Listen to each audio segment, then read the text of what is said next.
Iye, Surah Bara antara Kalteng. Assalamualaikum, Mas Raya Sadianor. Waalaikumsalam, Bang. Gimana kabarnya? Alhamdulillah baik. Sehat. Kabarnya sehat sekali. Nah, ini to the point ya nih ya. Di awal obrolan kita nih, ini kan usahanya usaha Indukuh Kopi. Indukuh Kopi lah. Indukuh Kopi. Itu apa sih ya? Indukuh itu berasal dari bahasa Dayak. Bahasa asli orang sini artinya ibuku. Ibuku. Jadi itu nama brand usaha saya. Kenapa memilih itu ya? Karena awal mula resep ini ya dari orang tua, dari ibu. Berarti ini kopi resep ibu. Iya, yang akhirnya dikomersilkan lah. Iya. Ini nggak cuma ibu sih, ibu darinya ibunya lagi gitu kan. Berarti nenek turun-temurun sih, Bang. Turun-temurun. Sejak 1957 itu udah ada. Yang mana nih ya? Ini kopi tumbuk rempah ini. 1957. 57. Sebenarnya sebelum dari itu lagi sih aslinya. Dari istilah kami sini dari nenek moyang. Berarti ini nih jangan-jangan apa Presiden pertama Soekarno pernah nyoba nih? Bisa jadi. Bisa jadi karena nggak tahu kan gitu. Nah, kalau bicara ini sejak 1957, ini berarti apa resepnya ini, pengolahannya segala macam itu sama seperti yang sejak awal turun-temurun itu, atau sudah ada modifikasi ini? Sama. Jadi proses produksinya dari nenek moyang saya itu tumbuk manual, sangrai kayu bakar, sampai saat ini sama. Bahkan mungkin sampai 50 tahun yang akan datang masih tetap sama. Karena yang saya angkat ini merupakan resep keluarga. Nah, saya ngangkat resep keluarga yang ingin dikenalkan kepada khalayak ramai, kepada orang semua bahwa kita masih punya kearifan lokal. Kita masih punya resep yang turun-temurun yang masih terjaga hingga saat ini gitu. Itu sih tujuannya. Awal memulai usaha ini kapan ya? Awalnya setelah saya lulus kuliah itu 2017, memutuskan balik ke kampung, udah mulai ini untuk ngangkat usaha, ngelihat potensi dulu. Mulai usaha dari 2018. Berarti usaha. Waktu 2018 tuh belum kemasan dong? Ya masih kemasan nggak kayak gini, masih kayak kemasan plastik yang biasa. Tapi ganti-ganti lah. Brandnya gini masih belum Indukuh. Itu ambil nama saya. Raya gitu, Raya khas Karuing gitu istilahnya waktu awal-awalnya. Ini produksinya di mana nih ya? Kalau produksinya di Desa Karuing, Kecamatan Kamipang, Kabupaten Katingan.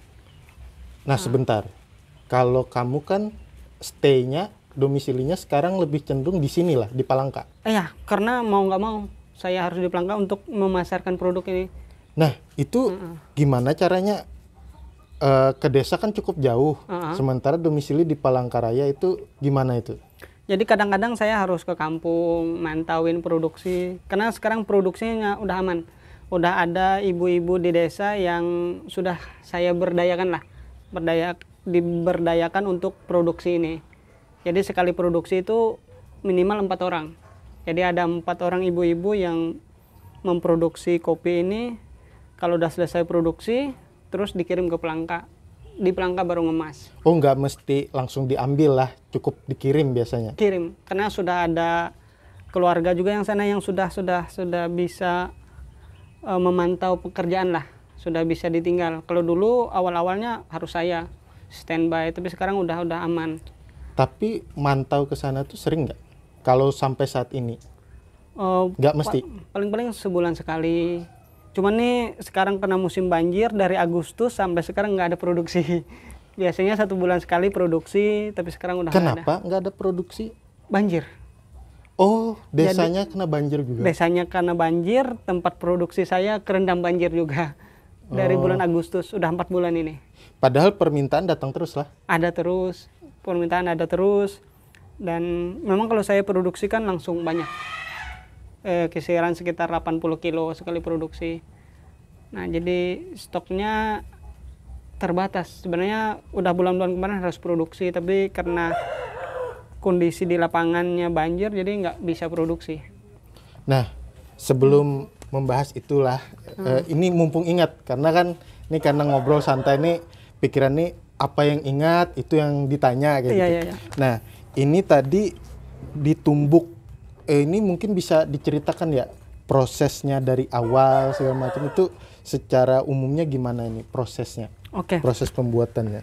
Secara umum kan kita harus memilih biji kopi dulu. Nah, Kalau biji kopinya biji kopinya dari mana? asli dari Kalimantan Tengah, Iya, maksudnya apakah dari cuttingan atau dari Pulang Pisau. oh dari Pulang Pisau. Nah, jadi saya ngambil biji kopinya dari Pulang Pisau, udah ada kerjasama juga dengan petani sana, memberdayakan juga lah petani yang ada di Pulang Pisau.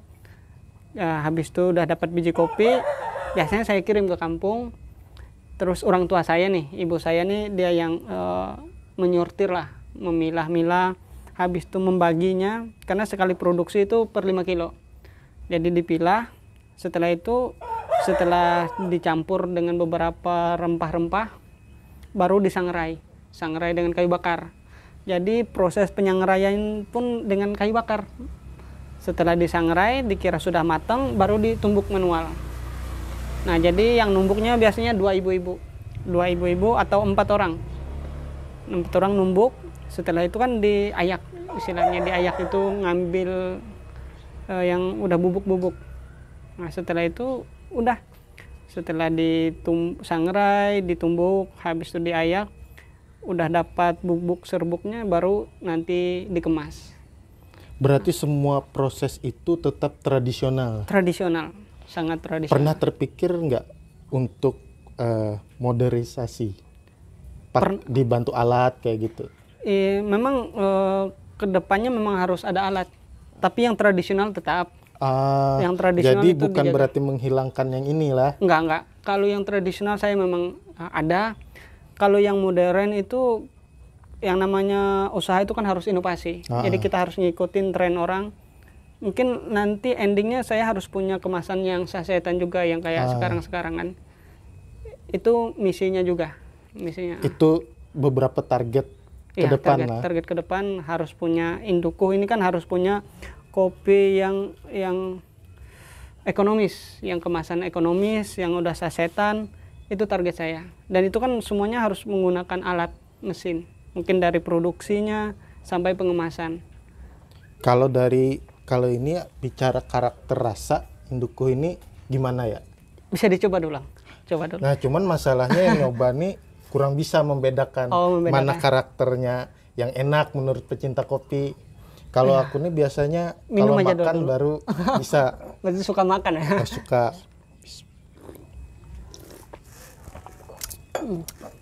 Sebelum saya kasih tahu karakternya. Kayak ada rempah-rempahnya nih ya? Iya. Jadi itu yang membedakan induku dengan kopi lain selain wanginya rasa. nih kayak membawa ke masa lalu. Itu dia. Jadi untuk menikmati, karena saya ini kan memandang tidak semua orang suka kopi sebenarnya. Tapi di sini disajikan kopi ini untuk kesehatan. Jadi ditanya semua orang ingin sehat, pasti ingin sehat. Jadi seluruh produk saya yang kopi ini semuanya ada nilai kesehatannya.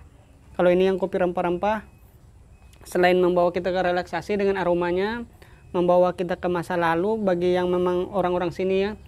Terus nanti kita akan merasa lebih rileks, santai. Itu dengan kopi ini. Yang pokoknya beda dengan kopi-kopi yang pada umumnya. Nah, kalau bicara kesehatan, kenapa langsung terpikir nih, kalau laki-laki itu kan berpikirnya apa juga menambah stamina? Ada yang nambah stamina. Oh, beda lagi lah. Kopi Bau Pinang. Bisa dicoba lah. Udah berkeluarga? Oh, sudah. Nah, bisa dicoba. Anak hampir 2. Bisa nambah 3. Ini kalau untuk stamina kopi Bau Pinang. Kalau yang ini memang khusus untuk nambah stamina. Stamina pria. Penambah stamina.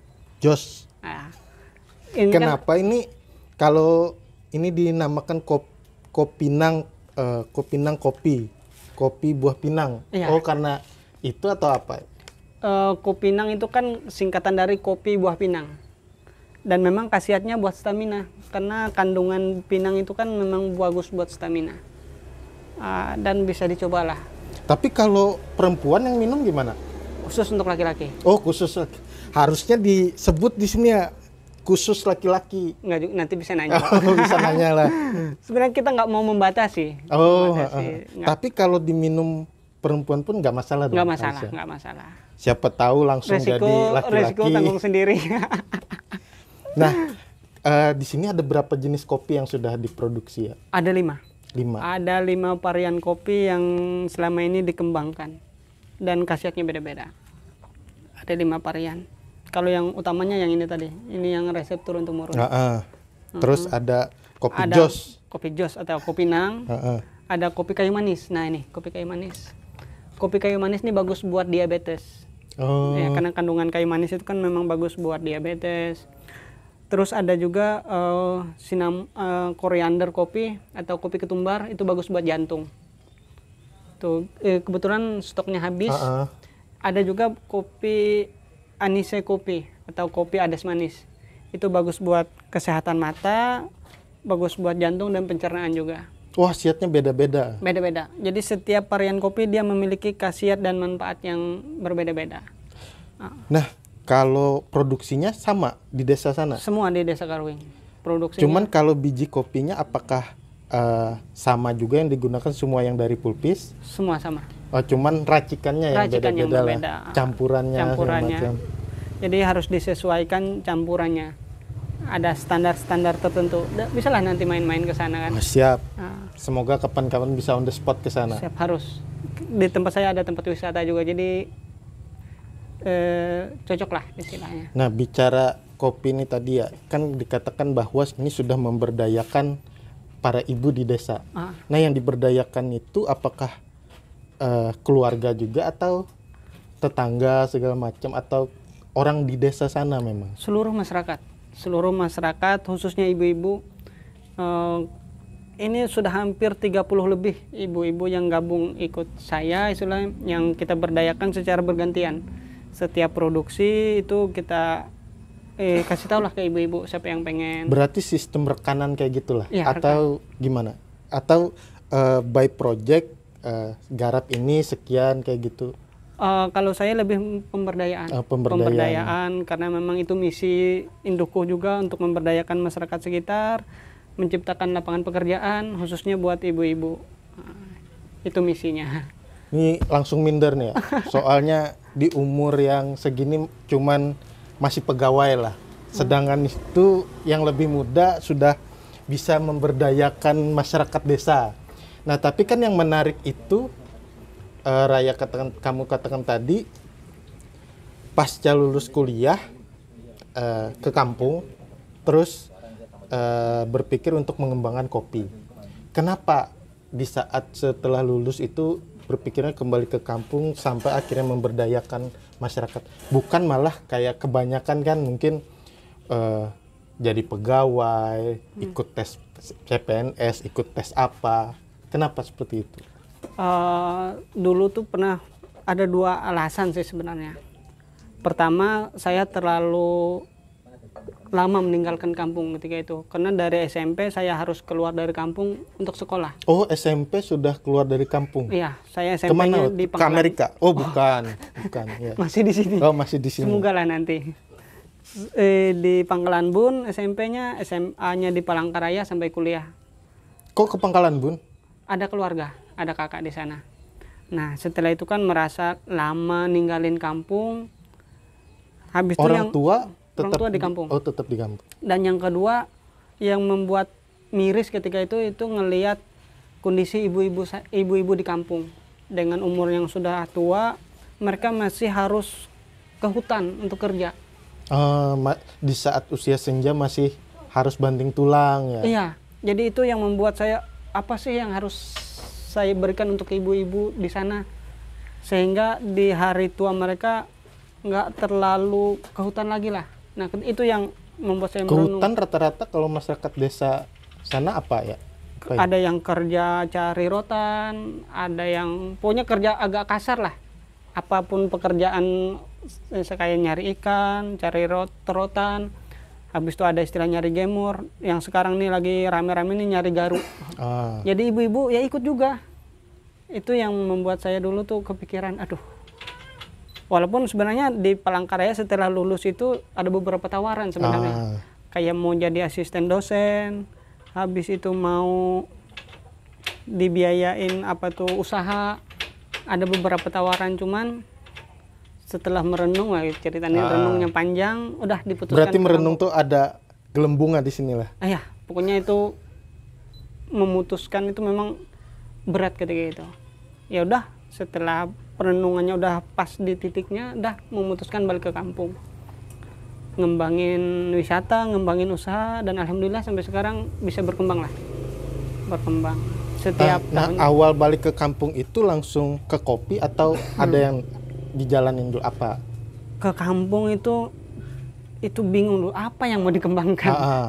Itu karena skopnya cuma di situ mungkin lah waktu itu. Karena desa saya sampai sekarang masih nggak ada sinyal internet, nggak ada listrik. Oh, belum ada listrik? Belum ada listrik, terus nggak tembus jalan sampai sekarang. Oh, jalan belum tembus juga? Belum tembus juga. Jadi kan berat kan perjuangan saya untuk ngembangin ini. Ya, semoga ini bisa didengar pemerintah juga. Iya. Desanya Desa Karuing. Desa Karuing. Kecamatan Kamipang, Kabupaten Katingan. Ibaratnya di tengah gencarnya pemerintah mau ke era digital, desa harapannya sudah minimal listrik, internet. Ya harusnya kayak gitu. Karena presiden sendiri kan ingin membangun Indonesia dari desa katanya. Tapi faktanya sekarang kan banyak desa-desa, contohnya desa saya yang masih minim fasilitas umum lah, fasilitas yang. Tapi sebenarnya itu tidak membuat kami berkecil hati. Kami selalu bergerak lah, sampai mungkin fasilitas itu siap dan kami benar-benar siap juga sebagai masyarakat. Nah, tapi terus waktu balik ke desa itu awalnya dari mana? Awal usaha apa dulu? Saya ngajak masyarakat sana itu mengembangkan wisata, karena kebetulan di desa saya itu kan ada potensi wisata. Apa wisatanya? Wisata Punggu Alas. Oh, Punggu Alas. Iya, Punggu Alas itu. Jadi saya dengan teman-teman di sana hampir tiap malam tuh diskusi masalah itu, ngembangin, bikin kelompok. Ketika wisatanya udah mulai jalan, udah ada pemasukan, udah ada tamu-tamu yang masuk, baru saya ngembangin usaha sendiri. Kalau yang itu usaha bersama itu usaha bersama. Berarti dan terhitung dari cerita kamu tadi, respon masyarakat itu cukup cepat ya untuk diajak berbuat sesuatu. Berat. Oh, berat juga. Berat. Oh, itu rangkumannya saja. Iya, berat. Enggak 1-2 orang awalnya yang sama pemikirannya. Udah dikit-dikit dikit-dikit berikan bukti, karena masyarakat itu kalau kita ngomong iya aja, tapi actionnya nggak ada. Berat ketika itu ngajak masyarakat untuk gotong royong itu berat. Pokoknya berat lah, susah ngomongin yang beratnya. Sampai akhirnya bisa dibangun lah ya. Iya, sampai mereka melihat sendiri hasilnya, sehingga mereka ketika udah mendapat hasil mereka baru mau bergerak sendiri. Nah, kemudian ke titik di mana memulai usaha kopi? Awalnya bukan kopi saya di ikan asin, abon, awalnya di situ. Ikan asin, abon dengan tetap memberdayakan masyarakat awalnya langsung. Jadi siapa sih masyarakat yang bisa bikin abon? Ayo nih, tak bantu promosinya. Ada kemarin kadang-kadang masyarakat nih dia nggak mau tahu. Dia bikin, dia jual ke saya dengan harga mahal. Jadi nggak mau ketika itu niat saya kan ya udah saya bisa bantu promosikan, tapi hasilnya punya dia. Ketika itu nggak malah dijual ke saya. Jadi saya bingung, ya udah saya kasih ke orang. Habis itu setelah lama-lama itu sekitar 2-3 bulan, bulan keempat istilahnya itu sekitar bulan 6 saya memutuskan bikin sendiri. Bikin sendiri karena masyarakat ini kan susah diajak. Susah karena mereka pengen kerja hari ini dapat hari ini hasilnya. Udah saya coba bikin sendiri. Saya minta orang tua saya istilahnya ngeresep. Saya pasarkan. Produksi pertama itu malah saya kasih. Apa itu produksi? Kopi. Kenapa terpikir kopi? Karena orang mendengar cerita orang tua saya, dia pernah ketika bapak saya ada dulu kan, dia tuh hampir setiap minggu itu numbuk kopi buat orang tua saya, buat bapak saya. Tapi sekarang karena bapak saya nggak ada, udah itu budaya itu udah hilang. Dari situ saya terpikir, ya udah kenapa nggak diangkat ini aja. Saya tanya-tanya resepnya gimana, masih ingat. Awal mulanya dari mana resepnya? Ya memang turun-temurun dari kakek nenek dulu, udah hal biasa gitu kan. Ya udah dicoba, waktu itu produksi langsung 5 kilo. Tapi nggak saya jual, saya kasih ke orang-orang. Suruh nyoba-nyoba. Ternyata ada respon. Nah setelah itu udah baru yang selanjutnya pikiran untuk dijual. Jadi setiap tamu yang ada dikasih oleh-olehnya kopi dengan harga sekian gitu. Kalau sekarang pemasarannya sudah sampai kemana aja nih? Biasa kita udah ngirim ke luar daerah. Kalau di sini juga nitipnya di bandara Cilikriwut, habis itu di toko-toko souvenir Palangkaraya, di Kasongan. Terus kadang-kadang kita ngirim juga ke Pangkalan Bun, ada reseller, dan udah hampir di mana-mana sih. Berarti untuk skala Kalteng rata-rata kabupaten itu ada aja ya tersebar ya? Atau masih belum semua? Belum semua. Kemudian kalau untuk keluar Kalteng udah ada? Udah sering, udah biasa. Biasanya kemana? Kadang-kadang ke Jogja, di Jakarta, Riau, Bali. Kalau yang Bandung. mesan itu biasanya memang masyarakat saja atau pengusaha juga yang di sana untuk memasarkan juga? Masih konsumsi. Oh, konsumsi. Ya? Karena memang terhambat gara-gara kondisi pandemi ini. Terhambatnya. Nah, kalau untuk di KP-KP di misalnya Palangka kan banyak KP nih. Sudah nyoba, ada nggak? Belum. Oh, belum. Memang saya nggak mau. Kenapa? Karena saya ingin membesarkan brand saya dulu. Jadi saya nggak mau mampir ke tempat orang menjadi pelengkap. Jadi saya pengennya Induco ini benar-benar nanti menjadi salah satu menu utama ketika dia harus misalnya ke KP. Dia menjadi harus, itu niat saya. Kalau kebanyakan kan hanya jadi pelengkap, sementara ini kan khas. Ini memang asli punya orang sini. Ketika dia harus mampir ke KP, minimal dia menjadi salah satu menu yang bestsellernya ya, yang ditawarkan. Berarti kalau pengennya itu ke depan harusnya di KP itu kalau misal saya datang, apa menunya nih, menu yang spesial? Ya. Oh, kita ada kopi lokal Induco. Ya, pengennya tuh seperti itu. Iya, pengennya itu. Tapi pernah nggak bikin kios sendiri atau KP sendiri? Pernah. Itu kemarin pas awal-awal Covid nih kan 2019 2020 kan. Itu bikin kedai di daerah Umpar. 13 hari bikin kedai langsung PSBB. Sebenarnya rame kemarin. Setiap hari itu kedainya rame, sampai sekarang masih ada pelanggan yang masih nanya-nanya. Tapi saya nggak mau kan kayak harus berurusan, karena 2 kali digerebek polisi. Oh, bahasanya mungkin bukan digerebek, tapi istilahnya karena kondisi rame aja. Iya, waktu Covid kan. Terus kalau ini ya berarti masalah kios itu istirahat sementara karena kondisi pandemi saja ya, bukan sementara. Karena respon segala macam. Justru sebenarnya responnya bagus. Bagus. Nah, kemudian ini kembali ke problem tadi yang bahwa akhirnya tidak bisa produksi. Berarti ke depan ada nggak rencana produksi ke Palangkaraya? Ya, rencananya saya mau produksi karena udah ada komunikasi juga sama istri. Kayaknya kalau mengharap di kampung dengan kondisi air yang nggak bisa diperkirakan, mau nggak mau kita harus ke Palangka. Mau nggak mau kita harus produksinya di Palangkaraya, dengan mungkin peralatan yang di sana kita bawa ke sini. Ada tumbuk segala macam. Ini lagi proses di pembersihan lah di rumah saya, di sebelah rumah tuh. Karena rencananya mau produksi di Palangka. Oh, jadi di sini ya? Di sini ya. Nah, tapi kalau misalnya itu berjalan, apakah nanti saat kondisi di kampung normal kembali, tetap ada yang diproduksi di sana atau masyarakat sana tetap dipersilakan berkegiatan juga atau gimana? Untuk mekanisme selanjutnya memang tetap di kampung. Mekanisme di selanjutnya, dan mungkin di Palangka nanti dia lebih modern. Karena saya harus benar-benar bisa menyeting ini. Berarti kalau ke Palangka itu nanti bahasanya bukan memindah semuanya, tapi pengembangan ya. Pengembangan usaha, dan nanti akan ada varian baru yang lahir di Palangkaraya nanti. Berarti setiap secara berkala ada target, oh ini berinovasi terus. Kalau saya nggak punya target, tapi harus punya inovasi.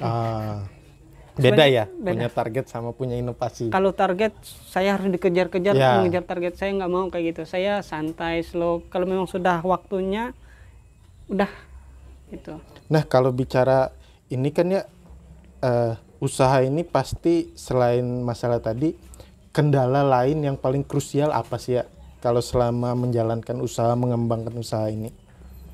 Kendalanya sebenarnya dari pribadi saya itu kurang berani untuk mempromosi yang lebih besar sebenarnya. Kalau produksi, pemasaran. Kenapa nggak berani? Takut nggak bisa memenuhi permintaan? Nggak juga sih, karena masih mindset ini kembali ke mindsetnya masih kayak pengen usaha yang santai, slow gitu. Berarti dari pribadinya dulu belum mau yang tertekan. Iya, karena saya tuh berpikiran harus menikmati dulu. Seandainya tangga ini harus benar-benar dilewati satu-satu. Oke. Nah, bicara kopi ini ya, kopi ini kan kopi kearifan lokal, kopi daerah kita. Sementara kan banyak dari kita ini seringnya pengennya americano segala macam, yang saya juga nggak ngerti lah. Kopi dari Sumatera kata orang, apalagi kalau kayak film-film itu kan, wah ini kopinya otentik segala macam. Nah, bicara kopi kita sendiri, kopi Kalteng, ini kan salah satu kopi dari Kalimantan Tengah. Mampu nggak sebenarnya rasanya itu bersaing nggak sih dengan kopi-kopi dari provinsi lain di Indonesia? Kalau saya nih, kalau yang lain itu mereka mengandalkan karakteristik biji kopinya. Biji kopi. Kalau saya ini yang saya utamakan itu adalah resepnya. Pertama, kalau berbicara karakteristik kopi pasti beda sudah. Kalau masalah bersaing dalam artian rasa pasti itu udah beda. Saya punya ciri khas sendiri, saya punya keaslian sendiri istilahnya. Tapi kalau berbicara untuk apakah saya bisa menyaingi kopi-kopi yang itu, pasti bisa. Buat apa saya usaha istilah kopi ini udah bertahun-tahun tapi saya pesimis. Karena target bukan ini jargon saya kan dari Baradesa akan dunia. Jadi saya dunia ya. Iya. Jadi Induku ini nggak cuman untuk Indonesia. Saya punya mimpi Starbucks bisa. Kenapa saya nggak gitu kan? Luar biasa. Iya, jadi tagline saya itu Baradesa untuk dunia, dari desa untuk dunia. Jadi bagaimana Induku ini hadir, benar-benar hadir, mengangkat cita rasa kearifan lokal ini nggak cuma untuk orang Indonesia, nggak cuma untuk orang lokal, tapi bagaimana orang yang ada di seluruh dunia ini akan mengenal kearifan lokal kita. Itu tagline saya dan itu misi saya dan itu semangat saya untuk ke depannya. Dan saat ini itu sangat memungkinkan, apalagi dunia digitalisasi sudah sangat luar biasa. Sangat memungkinkan. Rasanya itu kayaknya kalau kita bicara produk-produk dari Kalimantan Tengah, mungkin hanya masalah branding, pemasaran dan lebih di situnya saja lagi ya. Iya. Karena kalau bicara rasa segala macam, rasanya itu cukup bersaing dan mungkin dapat pasar sendiri. Iya. Apalagi ini kan kopi-kopi kesehatan. Nah, kalau selain kopi ini kayaknya ada produk lain ya? Iya, kebetulan Induku ini kan brand saya itu ada beberapa produk seperti yang lagi viral kan teh bejaka. Terus ada madu juga, ada madu kelulut. Terus ini ada madu brand Induku semua? Kalau ini punya kawan aja, bukan ini saya. Teman ya. Kalau ini punya saya, punya Induku. Oh, jadi ada madu juga. Ada madu, ada madu. Berarti kalau ini sama ini, jos ini. Jos banget. Jos banget.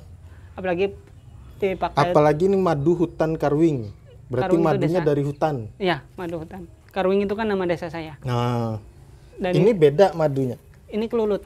Kelenceng, madu kelulut. Kata orang sini. Jadi madu kelenceng.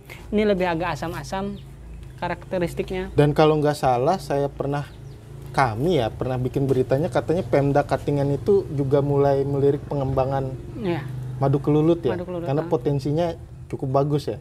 ya, karena kemarin madu kelulut tuh di Katingan sangat viral, rame. Jadi banyak orang berlomba-lomba untuk usaha madu kelulut tapi lupa bagaimana memasarkannya, bagaimana brandingnya.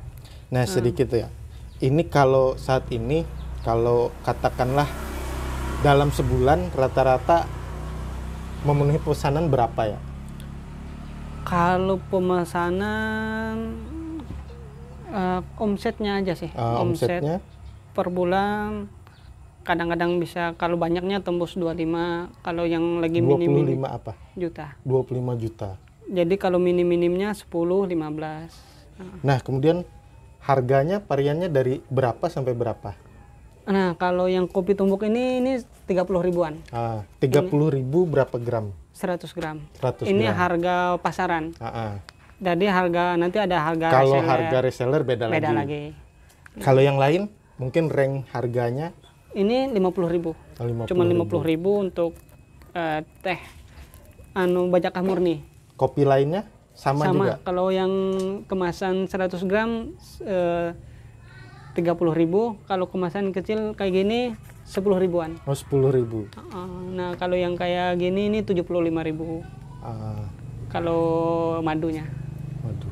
Nah mungkin terakhir ya bisa disampaikan harapannya apa sih selain harapannya tentang usaha Induku, mungkin juga harapannya kepada masyarakat kaula muda, karena ini kan kamu sendiri mungkin harusnya menginspirasi seorang pemuda yang dengan hebatnya bisa memberdayakan masyarakat. Wah itu nggak semua pemuda bisa lakukan itu. Mungkin gimana? Aduh gimana? Minum dulu lah. Iya minum dulu. Kenapa tadi ini bukan kopi yang ini disediakan? Kena malam. Kalau yang kayak gini kesan malam. Jadi untuk apa itu namanya ya? Untuk menginspirasi kaula muda. Sebenarnya kembali lagi ke niat dasar kita. Niat dasar sebenarnya apapun pekerjaan kita sebenarnya harus kita punya suatu pondasi. Pondasi yang mulia sebenarnya. Apapun pekerjaan itu tidak mesti harus bisnis.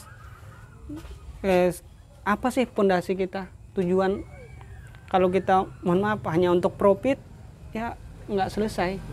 Kadang-kadang kita ketika tidak menguntungkan kita akan beralih ke tempat yang lain.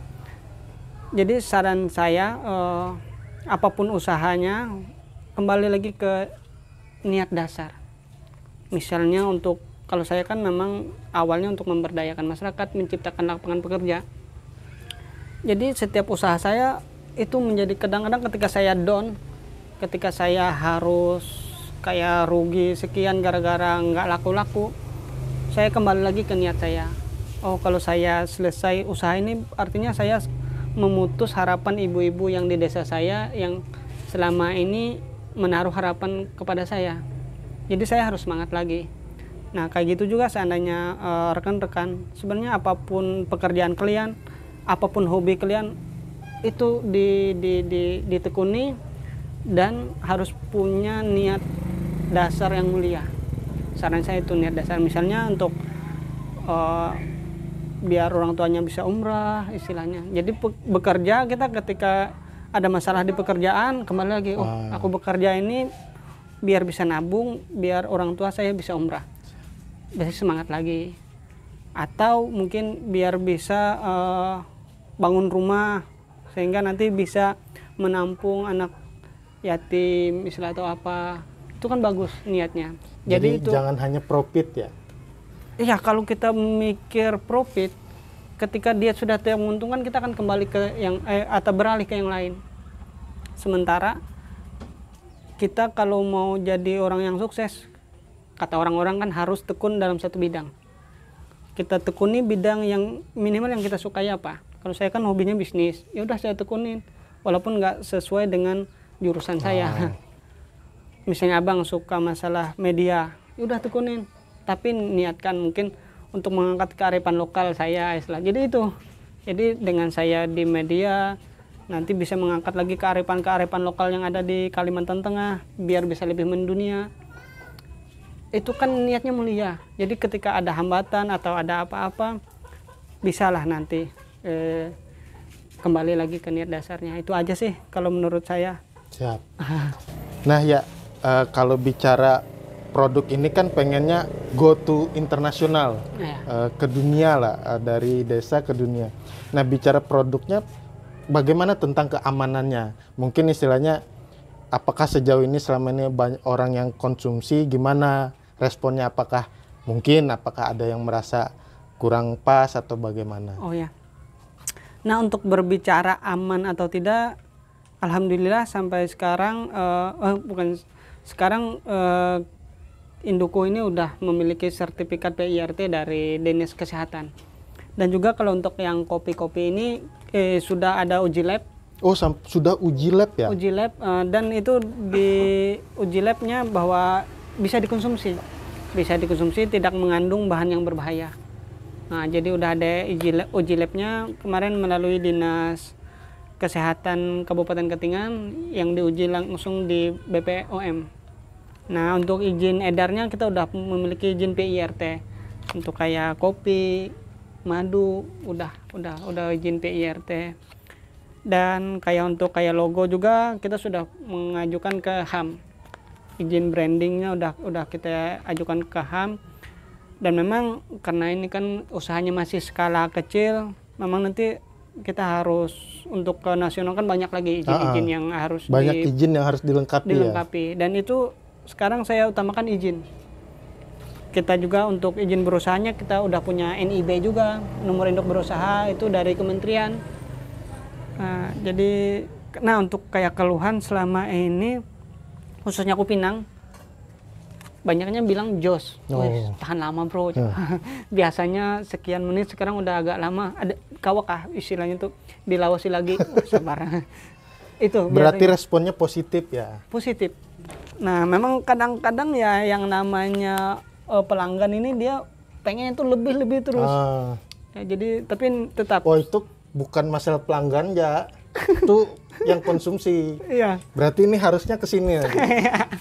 Bisa dicoba lah malam ini. Berarti kalau secara perizinan segala macam aman ya? Aman, sudah aman. Untuk skala UMKM udah bisa. Untuk skala UMKM udah aman lah perizinan, dari izin produksinya segala macamnya sudah aman. Oke. Nah, kemudian kalau untuk belinya ini bisanya kemana saja? Nah, kalau untuk belinya misalnya kalau rekan-rekan istilahnya di luar daerah yang jauh dari Kalimantan Tengah, langsung ke website ada. Website resmi dari Induku ada. Terus website resminya apa? www.indukuh.com. Indukuh. Bisa aja ketik nanti istilahnya mau lihat-lihat Indukuh di Google, muncullah produk-produk saya. Terus Facebook, Instagram ada juga? Facebook sementara masih Facebook pribadi. Kalau Instagramnya sama Indukuh. Tapi Facebooknya itu sudah ada keterangan Indukuh juga ya? Ada, sudah ada. Nah, sedikit ya, bicara tentang usaha ini kan harus ada restu, dukungan istri. Nah, kalau respon istri sendiri gimana ya dalam menjalankan usaha ini, kan nggak selalu yang didukung. Enak. Alhamdulillah kalau istri saya kebetulan udah berumah tangga ya, udah punya anak 1. Istri sangat mendukung untuk usaha saya. Dan kadang-kadang pun mendukung sekali. Jadi selama ini yang membantu saya bisa lebih bertahan itu ya istri. Sama orang tua juga yang di kampung.